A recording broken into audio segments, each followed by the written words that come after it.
Le 23 août 1914, les troupes allemandes et britanniques se retrouvent face à face. Rien ne prédestinait Mons à devenir un champ de bataille.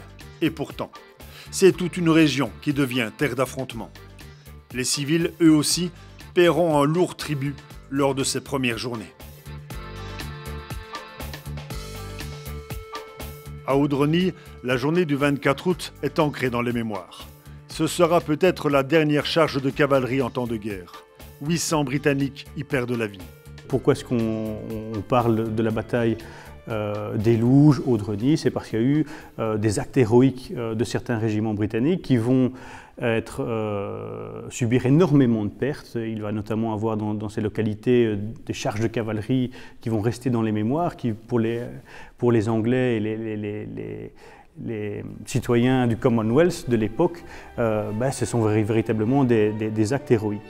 Et ce qui est intéressant de dire dans toute cette localité, c'est que, comme vous le dites, les civils vont être au premier plan également. Le 24 sonne le premier jour de la retraite britannique. Une des deux batailles se déroule à Frameries.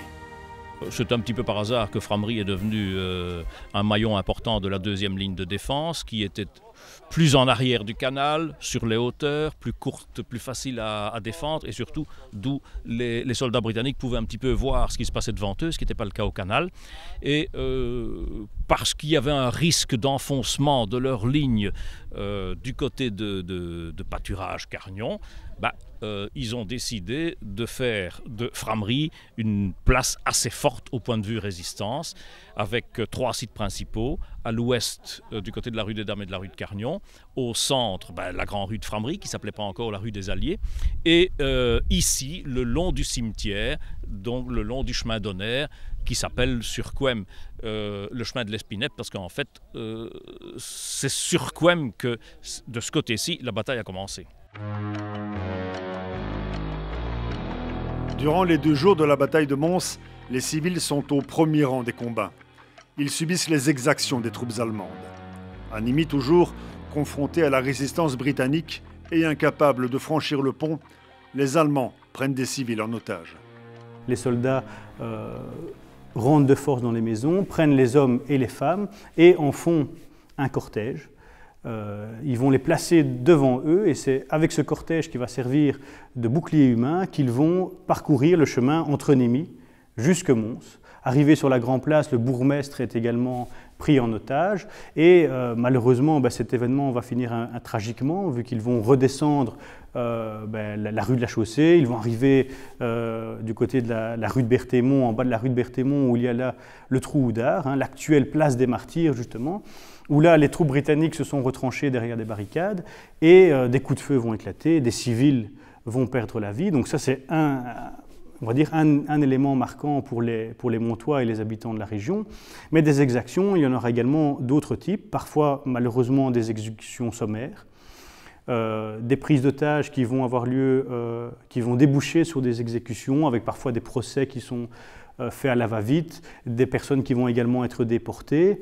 Et par exemple, dans des localités comme Cargnon, on peut considérer qu'il y a un peu moins de 100 civils quand même qui vont perdre la vie, des centaines de bâtiments détruits, un petit peu partout dans les localités. Ces bâtiments sont détruits soit à cause de ce qu'on appellerait actuellement des dégâts collatéraux, tout simplement l'armée allemande va utiliser énormément l'artillerie pour affaiblir les troupes britanniques, qui vont bombarder, notamment à Jemappes par exemple. Ils visent l'église qui abritait des soldats qui ont profité du clocher pour pouvoir justement observer les alentours avec des bombes incendiaires, ce qui fait que toutes évidemment les maisons aux alentours vont être complètement détruites. Ce sera le cas également de toutes les habitations le long du canal. Les habitants à l'époque, dans cette pagaille qu'est la bataille de Mons, avec ces bombardements extrêmement intensifs, se cachent dans les caves. Certains vont malheureusement rester prisonniers ou être asphyxiés dans leur cave. Donc c'est véritablement pour les civils une guerre qui est directement violente, dans laquelle ils sont directement au premier rang, ils voient les choses, ils voient les soldats britanniques arriver avant, mais ils voient également l'ennemi arriver.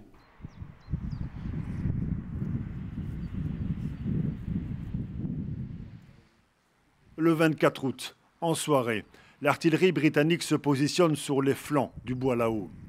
Stratégiquement, l'endroit n'est pas bien choisi pour venir appuyer les troupes. Le positionnement des 18 canons est temporaire car trop éloigné des lignes de front. Nous sommes donc toujours le 23 août, mais cette fois-ci nous sommes à la tombée de la nuit. Alors à la tombée de la nuit, le bois là-haut quand je dis le bois là-haut, c'est le bois là-haut et le mont Panisel, est entouré par les troupes allemandes. C'est-à-dire qu'ils ont traversé le canal, que ce soit à Jemappes, que ce soit à Nimy, que ce soit à Aubourg, et donc commencent à se répandre tout autour de ce fameux carrefour de la bascule. Vous retrouvez les Allemands qui arrivent vers Spienne, d'un côté, qui ont pris Saint-Symphorien, et qui vont déboucher vers l'arrière. De l'autre côté, vers Yon, Mons est tombé, Yon est en grand danger d'être contourné. Derrière cette partie-ci, les deux ailes allemandes vont se rejoindre. Et ce qui va se passer, c'est que la 8e brigade britannique, qui donc se trouvait dans cette partie, donc le chaussée de Beaumont, la bascule, etc., va se retrouver coincée, elle va se retrouver acculée. Alors, d'après la légende, bien entendu, serait apparu dans la nuit tombante ou des anges sous forme d'archers, probablement les mêmes d'ailleurs que ceux qui avaient aidé l'armée britannique à Azincourt, puisque ce sont toujours les mêmes qui reviennent, et donc aurait permis une retraite qui était compromise, et quand je dis compromise, qui était quasiment illusoire, et cette 8e brigade est parvenue à s'extirper de ce mauvais pas et à regagner Nouvelle, et donc d'être sauvée.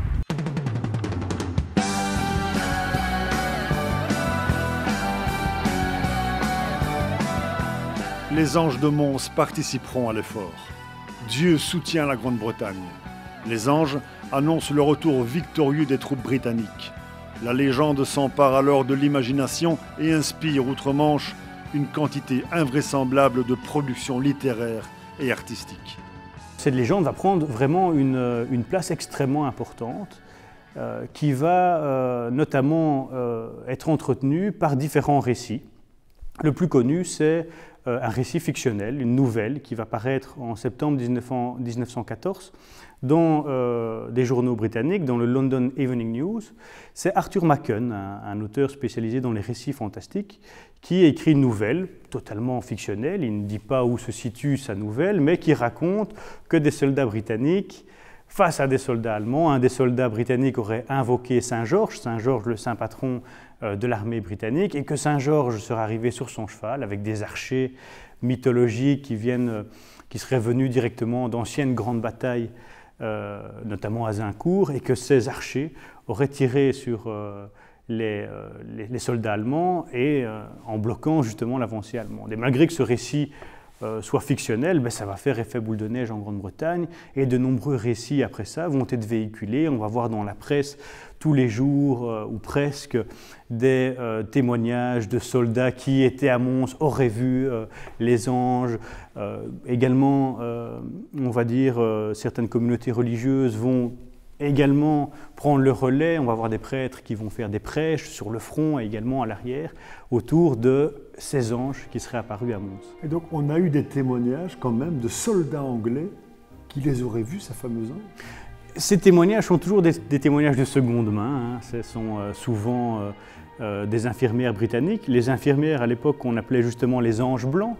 Donc certains ont vu dans la légende des anges de Mons un petit peu un symbole. Et on voit à l'époque des cartes postales paraître où on voit une infirmière avec des ailes d'ange et on dit voilà, ça ce sont les vrais anges de Mons. Et donc ces infirmières qui sont au premier plan vont pour certaines rentrer en Grande-Bretagne avec des témoignages, on va dire, qui leur auraient été donnés par des soldats à l'agonie, des soldats blessés, et qui leur auraient parlé de ce qu'ils auraient vu à l'époque. Anges de Mons, premier coup de feu britannique, acte héroïque, Victoria Cross, Londres se souviendra longtemps de Mons. Durant les 48 heures de la bataille, les Britanniques tiennent tête aux forces allemandes. Cela permet, paraît-il, à l'armée française de se ressaisir.